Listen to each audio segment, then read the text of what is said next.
ఒకటో అధ్యాయం 29వ శ్లోకం.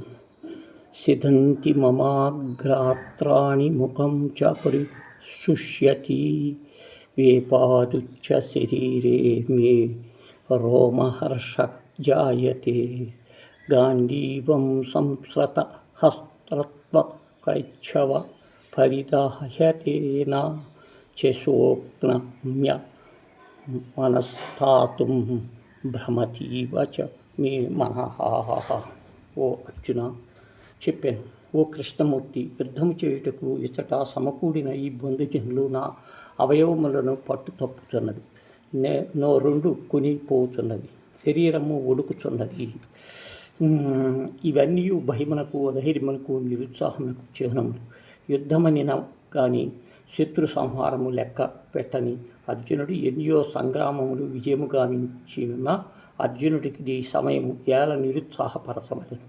అతని శరీర బలమునకు భౌతిక శక్తికి ఏ లోటు ఉన్నది, ఏ లోటున్నా లేదు, కానీ మానసికంగా అతడు గొప్ప దెబ్బతినెను. అర్జునుడికి పట్టిన రోగము, దానికి ఆత్మజ్ఞానము సరైనది మందు. నిమిత్తాంతి చాపశ్యామి విపరీతాని కేశవ నచ శ్రేయోను పశ్యామి హత్యాస్వజన మాహుహే. కృష్ణమూర్తి, అపశకునముల సంహితములు చూస్తున్నాను. యుద్ధమునందు బంధువుల చంపిన పొందుబోగు లాభముద్దియో నాకు గమనించలేదు. నాకాజ్ఞ విజయం కృష్ణ నాచారాజ్యం సుఖాని చమ్నోకిన్ రాజ్యనీకోందివాకో భోగైచ్చనితేనవా. కృష్ణ, నేను విజయమును కానీ రాజ్యమును కానీ సుఖమును కానీ కోరను. రాజ్యముతో కానీ భోగముతో కానీ జీవితంతో కానీ మనకేమి ప్రయోజనం? వైరాగ్యము కలవానికి ఆత్మజ్ఞానమును ఉపదేశించవలయను శాస్త్రము కలదు. అర్జున్ని కట్టి వైరాగ్యము కలదా?